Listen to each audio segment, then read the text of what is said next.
Adoração é uma expressão de conhecimento de pessoas perante seu Deus. Esse texto menciona o rei Davi. Como o rei Davi eu quero te adorar, porque Davi, ele tinha uma característica tão forte. Quando ele assumiu o reinado de Israel, uma das primeiras providências que ele tomou não foi equipar o exército, não foi a infraestrutura do país, tudo isso ele cuidou, mas ele investiu muito dinheiro na adoração. Ele fez turnos de adoradores que recebiam do governo para ficar adorando 24 horas no templo. Ele tinha um coração tão adorador, que Deus chegou a dizer: esse homem, o coração dele é como o meu, um homem segundo o meu coração, alguém que pensa como eu, alguém que me entende. Davi era um rei de Israel, o rei mais poderoso que Israel já teve. Deus tinha dito para ele: da sua descendência, Davi, nunca vai faltar um substituto seu no trono de Israel. E da descendência de Davi nasceu o Salvador, que é o eterno rei de Israel e o rei do mundo, amém? Mas esse rei, ele tinha uma sensibilidade por conhecer a Deus, ele tinha uma sensibilidade invejável. A Bíblia conta no Salmo que ele mesmo falando, o Salmo eram os cânticos de Davi. E ele diz: alegrei-me quando me disseram, vamos à casa do Senhor. Eu gosto de ler esse texto fazendo uma história, assim, um desenho na minha mente, como alguém chegou para Davi e disse: hoje você pode entrar no templo para adorar a Deus, hoje é o seu dia. E ele diz: eu me alegrei quando me disseram, vamos à casa do Senhor. E ele disse: os meus pés pararam, eu fiquei extasiado, eu fiquei sem ação, quando eu vi que chegou a minha vez de entrar no templo. Quando eu me deparei com os muros de Jerusalém, ele falou: meus pés pararam, eu fiquei extasiado pela grandeza do Deus que eu sirvo. Quando ele trouxe a arca da aliança para o templo de Jerusalém, que foi uma das primeiras atitudes que ele tomou, que a arca não estava em Jerusalém por muitos anos no outro reinado, quando ele se tornou rei, que reuniu todo Israel, e disse: agora nós vamos trazer a arca do Senhor, colocar no lugar que ela deve estar no templo. E a Bíblia diz que ele vinha numa procissão, na frente ele tirou as vestes reais, ele se tornou como um qualquer, se vestido como uma pessoa qualquer, tirou as vestes reais. A Bíblia diz que ele ficou só com as vestes de baixo, que eu não sei quais eram, mas as vestes reais ele tirou, porque ele disse: diante do meu Deus, só ele que é a autoridade, só ele que é o rei. E a Bíblia diz que ele entrou dançando na cidade e pulando de uma forma extravagante. E quando eles chegaram no templo com a arca, e eles ofereceram os sacrifícios, a Bíblia diz: ele voltou para sua casa para abençoar sua família. E uma coisa triste aconteceu. A esposa dele, que estava olhando da janela e viu a dança de Davi, ela se sentiu ofendida, porque ela casou com o rei, e agora o rei tirou as vestes reais e estava dançando como qualquer pessoa na rua. Ela disse: bonito para você, que vergonha você fez hoje, o rei de Israel despido como um qualquer, dançando na rua, que coisa feia que você fez, você se humilhou, humilhou a posição de rei que você tinha. E ele disse para ela: eu me humilhei, e vou me humilhar mais ainda diante do meu Deus, porque Ele é o Senhor da minha vida. Irmãos, eu gostaria que todo crente tivesse esse desejo de entrar na presença de Deus em oração, em adoração. Só que isso não dá para fazer aqui na igreja. Isso aqui nós temos 3 ou 4 canções, com um grupo aqui em cima, e isso não transmite essa capacidade para nenhum de nós. O máximo que pode é nos treinar. Nós deveríamos descobrir e desenvolver isso na nossa casa, no nosso tempo com Deus, quando nós separamos um tempo para admirar o nosso Deus e nos tornar íntimo com Ele, e se tornar um adorador como Davi. Isso exige conhecimento, intimidade, relacionamento com Deus, que é algo um pouco raro hoje em muitas igrejas, em muitos meios evangélicos, até por incrível que pareça. Falta de intimidade, falta de conhecimento de Deus. Muitas vezes nós somos crentes superficiais. Lamentamos, mas essa tem sido uma realidade pelo mundo afora. Você vê na televisão, no YouTube, os cultos, as celebrações são mais voltadas para nós mesmos. Nós perdemos muito dessa sensibilidade, mas eu creio que Deus está levantando uma geração de adoradores que ama o Senhor, que vai se debruçar na palavra, vai querer conhecer o seu Deus, e aí vai expressar a adoração como o rei Davi fazia, uma adoração apaixonada. Amém? E agora eu quero entrar aqui na nossa palavra, que é conhecer a Deus profundamente. O que nós precisamos não é uma religião, nós precisamos conhecer a Deus. E interessante que quando Jesus estava aqui na terra, fisicamente, ensinando a palavra, preparando um povo para continuar o seu trabalho aqui na terra, quando ele partisse, ele rapidamente adquiriu vários seguidores. Agora, é interessante porque, depois de um discurso meio firme de Jesus, um discurso onde Jesus estava exigindo aos seus seguidores compromisso cristão e lealdade. O texto que Jesus que menciona isso, Jesus estava falando para uma multidão de várias pessoas, que a Bíblia chama de discípulos, seguidores iniciantes. E Jesus fez um discurso que eles consideraram um discurso duro, exigente. Jesus disse: quem não comer a carne do Filho do Homem, não beber o seu sangue, não pode ser meu discípulo. Para nós soa meio estranho esse negócio de comer carne e beber o sangue do Filho do Homem. Mas os judeus sabiam o que ele queria dizer.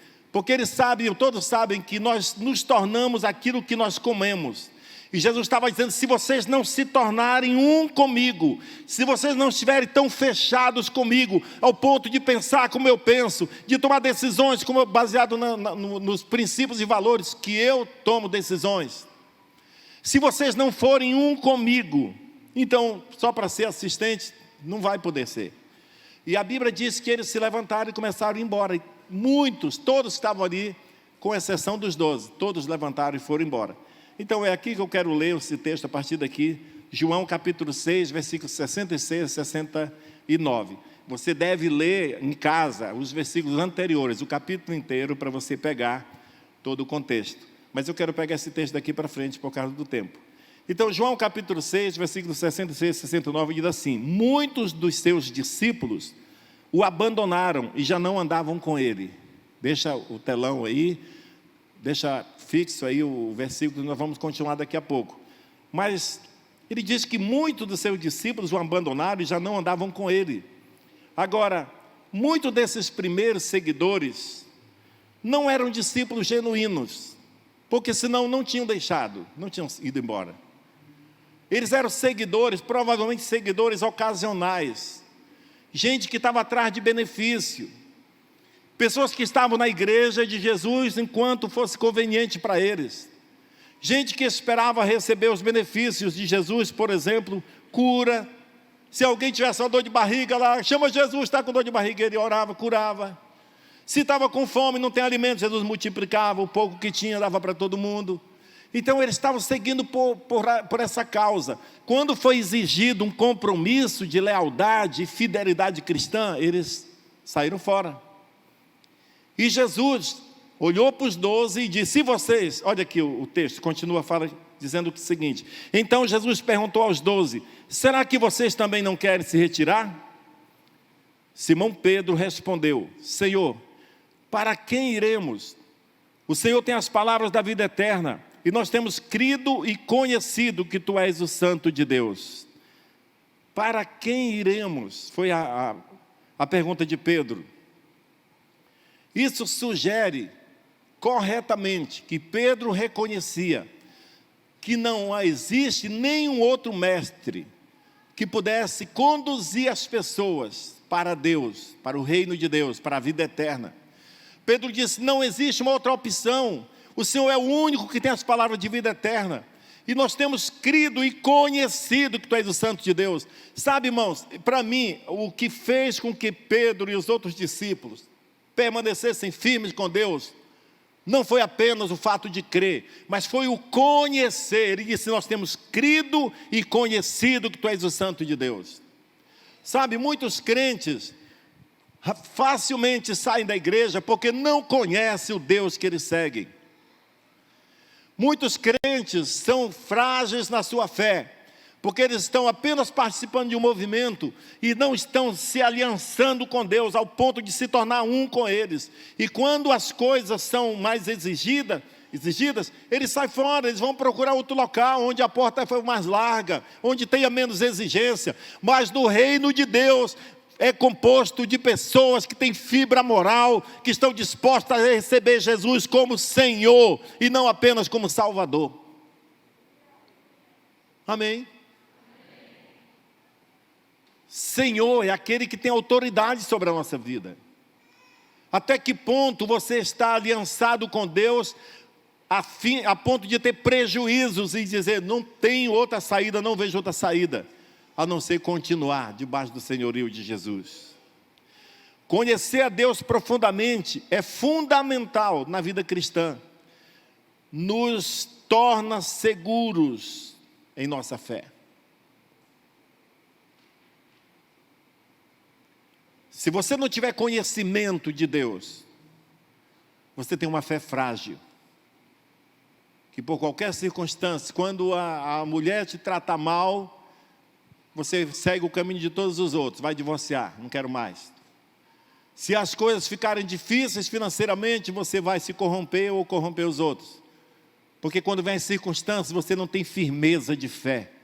Porque você segue uma religião, porque você tem uma fé superficial, você não tem vida, você não se relaciona com esse Deus admirável, que vai transformando você, que vai fazendo você se tornar alguém com uma causa que você está disposto até morrer por ela. Amém, irmãos?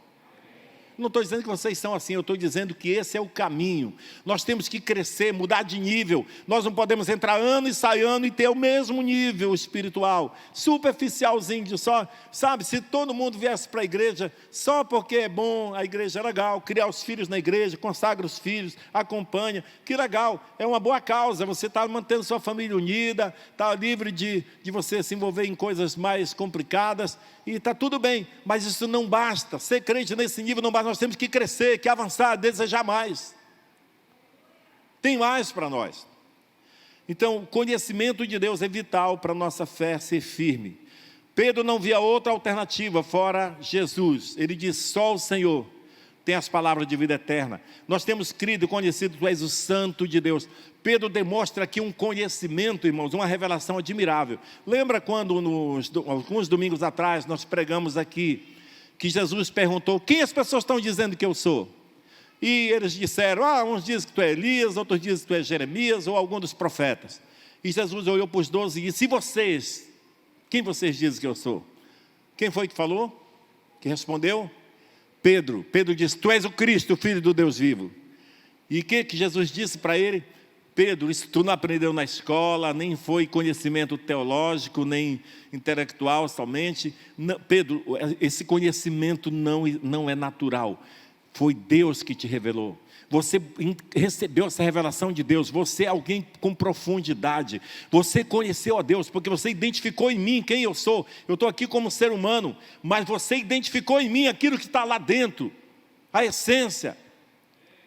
Agora, nessa outra ocasião, que todos vão embora, e Jesus pergunta, vocês também não querem ir embora? Pedro diz, para quem nós iremos, Senhor? Só Tu tens as palavras de vida eterna. E nós temos conhecido, crido e conhecido que Tu és o Santo de Deus. Pedro provavelmente estava dando uma alusão ao Salmo 71, versículo 22, que chama Deus de o Santo de Israel. Pedro agora está dizendo, Tu és o Santo de Deus. Nós temos essa revelação. Por causa disso, Deus, sou capaz de morrer por Ti, porque eu conheço a causa. É como o apóstolo Paulo disse um dia, eu sei em quem eu tenho crido, e sei que Ele é poderoso para guardar o meu tesouro até o dia final. Amar a Deus tem a ver com conhecê-lo. Sabe, mas você pode ser um membro de uma igreja, você pode ser um bom cristão, não beber cachaça mais, não bater mais na sua mulher, ter uma vida decente, mas se você não conhecer a Deus, não tem como você amá-lo de fato, de verdade. Deus é uma pessoa, tem sentimentos, Deus nos ouve, fala conosco. Ele não pode ser considerado uma coisa, um mito que você só opta eu optei por ser seguidor, eu sou alguém que aderiu a essa filosofia cristã e tal. Não, você tem que conhecer a Deus na intimidade, nos relacionamentos, falar com Ele, ouvir Ele, abraçar Ele, ser conduzido por Ele. Amar a Deus tem a ver com conhecê-lo. Deus nos amou a tal ponto de vir morar entre nós, para se fazer conhecido e nos conhecer de fato e de verdade. Deus abriu mão do seu domicílio no céu, na glória, e veio morar nessa terra para se relacionar comigo e com você. E o que nós temos feito com isso? Cada um pode responder. Conhecer a Deus na intimidade é muito importante. Precisamos conhecer a Cristo pelo nosso relacionamento com Ele diariamente. Nós não podemos depender, irmão, do trabalho que a igreja faz uma vez por semana aqui. Isso não sustenta a fé de ninguém. Isso aqui é um momento da gente renovar, mas tem que ser vivido no dia a dia, nas nossas atitudes. É necessário tempo na presença dEle para que essa mudança aconteça. Amém? Nós precisamos tirar tempo com Deus. Quanto mais tempo passamos na presença do Senhor, mais nos identificamos com Ele. Essa identificação que Davi adquiriu, que Davi pensava como Deus. Quando Deus diz assim, que Davi é um homem segundo o meu coração, Ele estava dizendo, Davi me entende, Davi me conhece, Davi sabe como que eu ajo, Davi se identifica comigo. Isso é muito importante para garantir a nossa permanência na fé, para garantir que nós não venhamos a sucumbir no meio das dificuldades dessa vida. Firmeza de fé, baseada no relacionamento, no conhecimento. Eu não posso dizer que eu conheço o José Rodrigues, se eu nunca morei na casa dele, se eu nunca dormi no mesmo quarto, se eu nunca convivi com ele. Eu sei quem é o José Rodrigues, mas eu não o conheço. Muitos de nós sabemos quem é Jesus. Está escrito, está nas Escrituras. Ele morreu, ressuscitou, nasceu em Nazaré, em Belém, né? E viveu em Nazaré. Mas conhecimento é mais do que isso, é relacionamento. Contemplar a Cristo nos faz parecidos com Ele. A Bíblia diz que porque um dia nós haveremos de vê-lo como Ele é, nós nos tornaremos semelhantes a Ele. Mas agora, à medida que nós contemplamos a face de Deus, que nós nos deparamos com Ele, convivemos com Ele, nos relacionamos com Ele, nós nos tornamos mais e mais parecidos com Deus. E isso é muito importante, porque o poder da nossa palavra, o testemunho de fé que nós temos, não está baseado no que nós dizemos, mas nas atitudes que nós tomamos no dia a dia, que faz com que as pessoas se convençam que nós somos pessoas diferentes, que temos um Deus que age em nós. Porque ser membro de uma religião ou de outra não faz diferença nenhuma, irmão. Não faz diferença quem é católico, quem é evangélico, de qualquer igreja. Faz diferença quem conhece a Deus, quem se relaciona com Ele. Faz toda a diferença.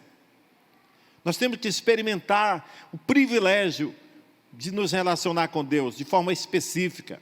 Como que a gente se relaciona com Deus, irmãos? Orando especificamente, abrindo a palavra, meditando nela. Tem gente que diz assim, eu oro 5 minutos e já não tenho mais, pastor, eu não consigo, não tenho mais palavra para orar, acaba o assunto. Deixa eu te falar uma coisa, se você orar pelos seus filhos, pela sua esposa, pela sua sogra, pela sua igreja, você vai ter assunto que 1 hora não dá para orar tudo. Sabe, às vezes quando meus filhos estavam em Curitiba, longe de nós, e eu ia orar por cada uma delas. Deus não deixa que no momento da saudade eles desistam. Deus fortalece a fé dela agora. Deus que ela tenha sua mente aberta para assimilar tudo que elas estão estudando.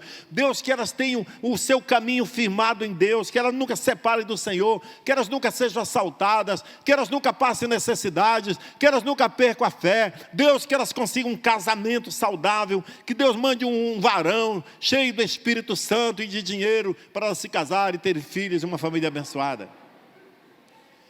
Eu tenho 3 filhos, para eu orar por cada um deles já vai muito tempo. Ainda tenho uma minha esposa e de contrapeso a minha sogra, que eu não quero que morra, que ela tenha um bom salário. Se você for orar pelos seus filhos, por você mesmo, pela sua igreja, você já terá muito assunto, irmão, para mais de 1 hora, eu lhe garanto. O que falta muitas vezes é disposição da nossa parte.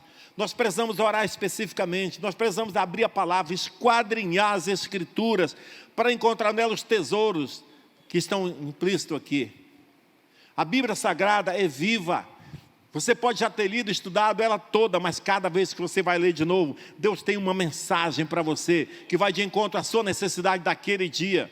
Então abra a palavra, esquadrinhe, procurando os tesouros, encontrar a moeda de ouro, que é Jesus que está na palavra, ouvir a sua voz, estar aberto para seguir o Espírito Santo nas decisões que você vai ter que tomar. Desfrutar da experiência de conhecer a Cristo. Temos um testemunho aqui do apóstolo Paulo, em Filipenses capítulo 3, versículos 7 a 10, que diz o seguinte, preste bem atenção. Paulo fala assim: o que para mim era lucro, passei a considerá-lo como perda. Dê uma paradinha aí, depois nós vamos continuar a leitura. Mas o que para mim era lucro, passei a considerá-lo como perda. Lucro e perda. A contabilidade de Paulo mudou radicalmente depois que ele conheceu a Cristo. Aquilo que ele considerava que era lucro, agora vai para a coluna da perda, do prejuízo. Sabe, irmãos, isso é muito interessante. O que antes para Paulo ia para a coluna do lucro, o seu poder, o seu prestígio, a sua obediência às leis judaicas. Paulo era tido como alguém muito culto e especial, alguém muito espiritual, que conhecia profundamente e praticava as leis judaicas. Ele diz assim: se alguém era um judeu, eu muito mais, porque eu cumpria toda a lei. Se alguém era fiel nas escrituras, eu muito mais, porque eu vivia ponto por ponto. Paulo tinha cidadania judaica, israelita e romana. Pouca gente tinha. Para alguém ter uma cidadania romana, não sendo romano, só estava entre os mais intelectuais, entre aqueles homens importantes da lei, e que pessoas tinham muito dinheiro. E Paulo tinha cidadania romana também. Ele era alguém que tinha muito do que se orgulhar. Mas Paulo diz: eu considerei como perda essas coisas. Depois que eu conheci a Cristo, isso para mim perdeu o sentido. Isso é muito interessante. Vamos voltar aqui para a leitura. Eu vou começar o texto do início. Mas o que para mim era lucro, passei a considerá-lo como perda, por amor de Cristo. Sim, na verdade, tenho também como perda todas as coisas, pela excelência do conhecimento de Cristo Jesus, meu Senhor, pelo qual sofri perda de todas estas coisas, e as considero como refúgio, para que possa ganhar a Cristo e ser achado nele. Quando Paulo diz ser achado nele, ele está querendo dizer: eu quero ser unido com Cristo espiritualmente, e não ser considerado culpado diante de Deus. Paulo havia confiado na sua justiça própria. Antes ele dizia: eu sou um fariseu praticante da lei, então eu sou bom. Por isso que ele matava os cristãos. Não é porque ele era tão mau, é porque ele era tão santo. Ele pensava que ele matando os cristãos, ele estava fazendo bem para Deus, porque ele considerava a religião cristã uma seita, que era contra Deus. Então, se é contra Deus, eu estou com Deus, vou matar esses pertes. Acontece que ele estava enganado. Quando ele conheceu a Deus, ele mudou da água para o vinho. Antes ele matava os cristãos, agora ele vai pregar o cristianismo. E ele muda radicalmente. Ele passa a considerar tudo aquilo que para ele era lucro, agora ele considera como perda. Para ser achado nele, diz a Bíblia aqui. Aí o versículo 10 diz assim: o que eu quero é conhecer a Cristo e o poder da sua ressurreição e a participação dos seus sofrimentos, conformando-me com ele na sua morte. Irmãos, quando Paulo diz que o que eu quero é o poder da ressurreição, conhecer a Cristo e o poder da sua ressurreição, conformando-me com ele na sua morte, eu quero ser como ele, eu quero sofrer como ele. Deixa eu falar uma coisa: quando Paulo fala do poder da ressurreição, ele está falando num nível mais alto do que apenas ser crente. Porque o poder da ressurreição é o poder que Jesus exerce agora, depois de estar à mão direita de Deus. Ele recebeu todo o poder no céu, na terra, em todo o universo. Quando Jesus foi se despedir dos discípulos, ele disse: todo o poder me foi dado no céu e na terra. E eu agora estou disponibilizando para vocês. Vão com esse mesmo poder e preguem o evangelho e façam discípulos de todas as nações. O que nós temos feito com esse poder? Paulo diz, eu quero conhecer a Cristo e o poder da sua ressurreição, esse poder que emana de Deus e que está sobre Jesus, porque quando Jesus morreu na cruz, Jesus veio a essa terra, nesse mundo caído, e padeceu pelos pecadores, e morreu na cruz em obediência ao Pai. Quando ele ressuscitou, a Bíblia diz que Deus lhe deu um nome que está acima de todo nome. Deus o colocou na mais alta posição, e disse, agora senta à minha direita, e todo o poder Deus entregou para Jesus. Então, o que Paulo está dizendo, eu quero conhecer esse poder que Jesus tem agora. E como que eu vou conseguir esse poder? Participando dos sofrimentos de Cristo e conformando-me com Ele na sua morte. Esse poder que Paulo está se referindo, só pode ter aqueles que estão dispostos, que aceitam padecer os mesmos sofrimentos que Cristo padeceu. Ao deixar a sua glória e aceitar morrer pelos pecadores, se humilhar, esse mesmo poder vem sobre aqueles que têm essa mesma disposição. E aí o poder da ressurreição estará sobre você. E Paulo estava dizendo, eu quero é isso. Eu quero ser como Ele na sua morte, me conformar com Ele na sua morte. Sabe, irmãos, quando eu e você passamos a conhecer a Deus, nós vamos entrando num caminho poderoso. E deixa eu te falar, nos espera muitas vezes tribulações e luta, mas nós seremos vencedores em todas elas, porque à medida que nós padecemos com Cristo, a glória da ressurreição também vem sobre nós. Amém? Se nós queremos ficar no rasinho, onde não tem maresia alta, onde não tem nenhum tipo de onda que nos prejudique, então nós não vamos alcançar também a profundidade do conhecimento do poder da ressurreição de Jesus. A nossa igreja tem uma disposição e uma visão que permite que nós possamos ir fundo nessa área, de padecer pelas pessoas, de ganhar pessoas para Cristo, de muitas vezes abrir mão do nosso conforto, da nossa área de conforto, para se entregar como Jesus. Lembra que uma vez a mãe dos filhos de Zebedeu chegaram para Jesus e disseram, Senhor, quando o Senhor estiver na sua glória, eu quero que o meu filho, os meus 2 filhos, sentem um à tua direita e outro à tua esquerda. Ou seja, eu quero glória para eles, eu quero que eles estejam em boa posição. Ele disse, eles vão poder tomar o cálice que eu estou para tomar? Qual era o cálice? Era assumir a culpa da humanidade. Era mesmo sendo justo, padecer pelos injustos, para salvar. E Paulo diz, é por isso que quando Paulo estava preso, Paulo foi chicoteado publicamente, Paulo foi humilhado, Paulo passou por naufrágios, foi mordido de cobra, naufrágio várias vezes, mordido de cobra, foi açoitado em praças públicas várias vezes, e depois foi preso em cadeias terríveis, e foi decapitado, foi morto. E quando as pessoas tinham pena de Paulo, e choravam por causa dele, ele diz o seguinte, eu me alegro,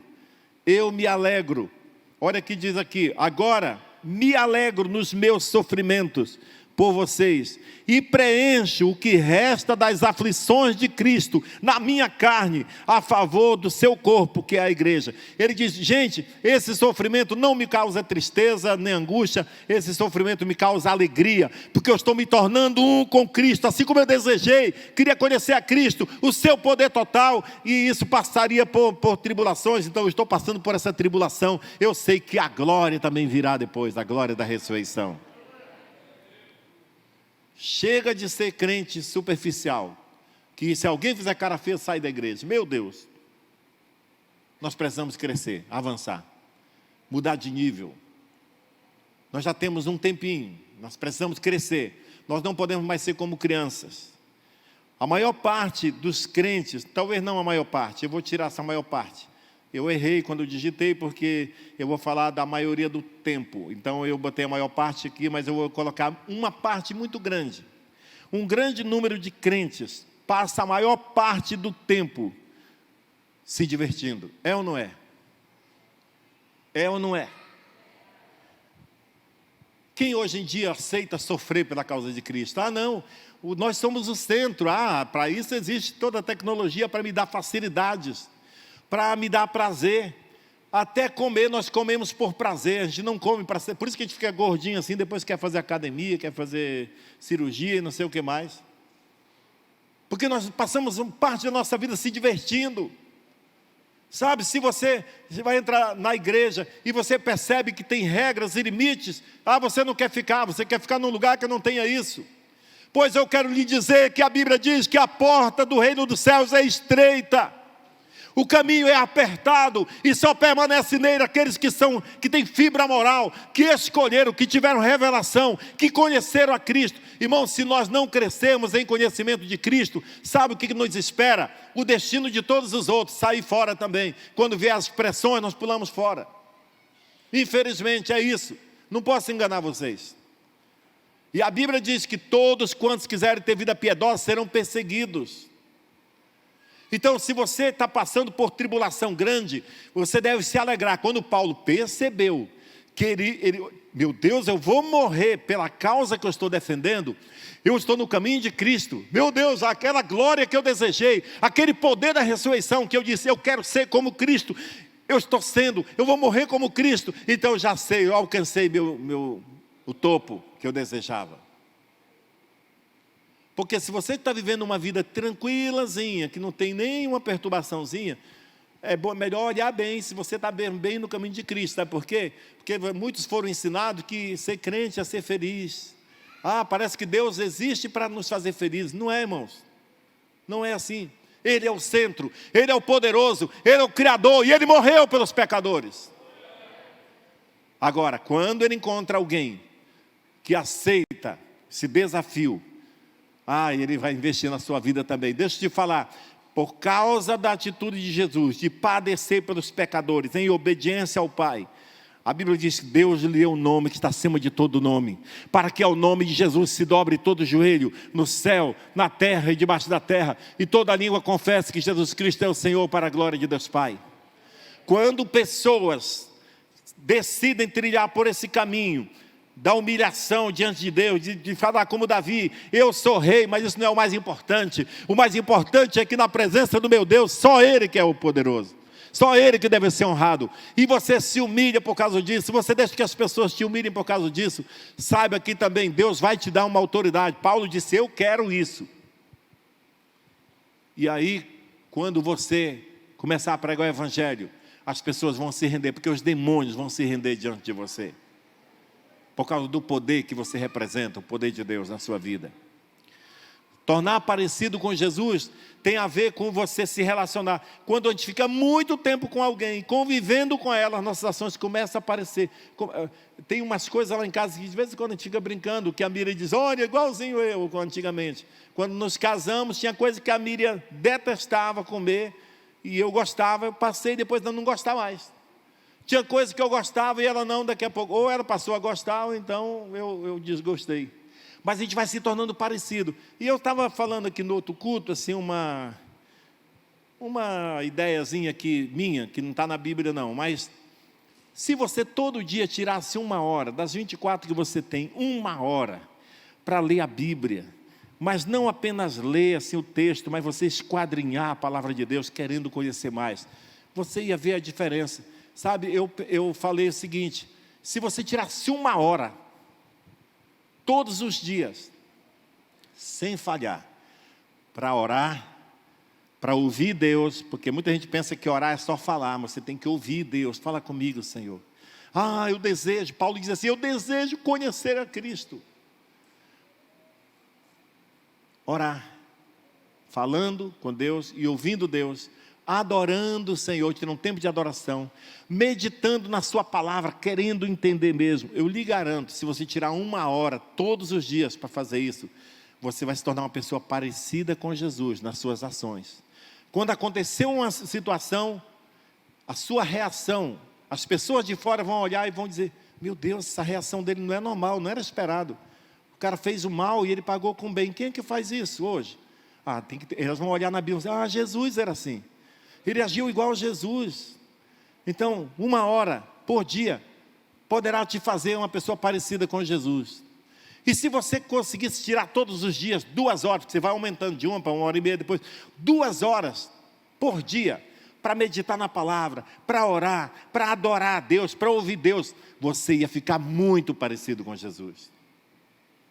Agora vamos dizer que fosse o contrário, de 1 hora você diminuísse e ficasse só meia hora. Você antes tirava 1 hora, você parecia com Jesus. Só que você foi relaxando, arrumou um monte de emprego e você não quer abrir mão das suas redes sociais para gastar tempo com elas, seus seguidores, né? Afinal de contas, você é muito importante, você tem que ter seu sendo respondido sempre, não importa se Deus pode esperar, e você passa a ficar só meia hora. Isso não é bíblico nem nada, isso é uma ilustração minha aqui. E você, em vez de ficar 1 hora como você ficava antes, que ficava parecido com Jesus, agora é só meia hora, você vai ficar meio parecido com Jesus. Concorda, Ana? Teóloga. E se você depois relaxar e perder mais ainda, e ficar só 5 minutos, todo dia 5 minutos você tira.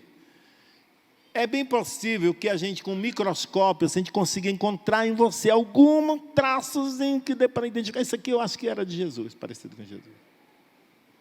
Mas se você não tem tempo nenhum com Deus, não conhece a Deus, você fica igual a todo mundo. Natural.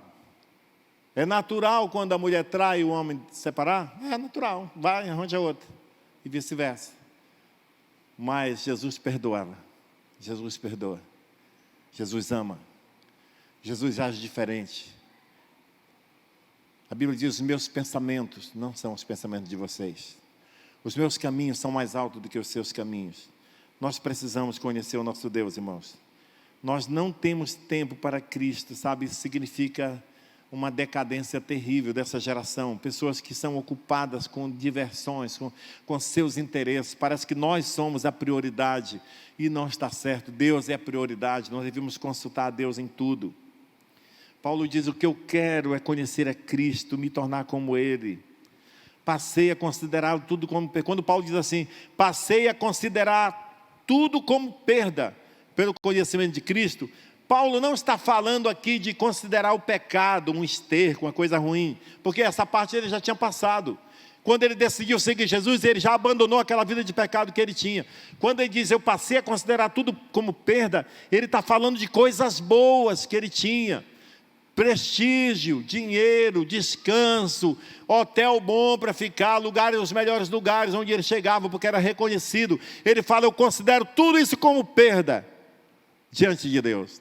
Deixa eu falar uma coisa, meu querido, talvez você nunca experimentou, ou se experimentou e parou, você pode retomar a intimidade com Deus na adoração. Sabe quando você canta do fundo da sua alma e tudo perde o sentido à sua volta, porque você está em sintonia com o Criador, você começa a ter revelação, meu Deus, o Criador do universo está linkado comigo. Sabe quando alguém diz assim, sabe quem ligou para mim?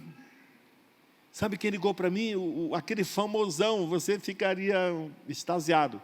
Sabe que só que o famosão mesmo, o Criador do universo, ele atende você na hora que você decidir buscá-lo. Você pode entrar a qualquer hora do dia ou da noite no gabinete dele, conversar com ele sem pegar senha, sem fazer agendamento. Ele está à sua disposição. Desfrute disso, em nome de Jesus. Desfrute disso. Chega de ser socialmente correto, politicamente correto, sabe? Chega de ser aquela pessoa que quer manter a sua posição social. Não, diante de Deus, tudo isso perde valor. Nós temos que ser conhecedores e amigos de Deus. Na verdade, Paulo está nos dando uma lição, que é possível você andar num outro nível de relacionamento com Deus. Um relacionamento muito poderoso com Deus, amém? Aleluia. Então, aquele que se une ao Senhor, a Bíblia diz, é um espírito com Ele. Conhecer a palavra de Deus não é simplesmente ler o texto, mas é ver, encontrar ali as respostas. Revelação é ver, é você ler o texto e buscar de novo. Por exemplo, você vai ler aquele texto que nós lemos no início, que muitos abandonaram Jesus, foram embora, e os discípulos foram questionados, vocês também não vão? E eles disseram, Senhor, para quem nós iremos, se tu tens a palavra de vida eterna, e nós temos conhecido, tu és o Santo de Deus. Aí você entra naquele texto, meu Deus, por que eles foram embora? Por que aqueles desistiram? Deus, o que foi que aconteceu com eles? Será que eu não estou nesse grupo? O que foi que Jesus falou, que causou aquilo neles? Será que eu também não me encaixaria se Jesus falasse para mim isso? Talvez se meu pastor me falasse dessa forma. exigindo compromisso, lealdade, como Jesus fez naquele ponto, será que eu também não estaria nesse grupo dos que iriam embora? Procurar uma igreja mais fácil? Ou deixar a fé? Ou será que eu estaria... O que foi que os apóstolos fizeram? Por que eles deram essa resposta? Por que Pedro falou, Senhor, para quem nós iremos? Tu tem a palavra de vida eterna. E nós temos crido e conhecido que tu és o Santo de Deus. Como foi que ele conheceu isso? Eu quero ser desse grupo. E você começa a buscar de Deus e vai encontrando as respostas para o seu dia a dia. E você vai se tornando uma pessoa que talvez outros vão começar a dizer, é honesto demais.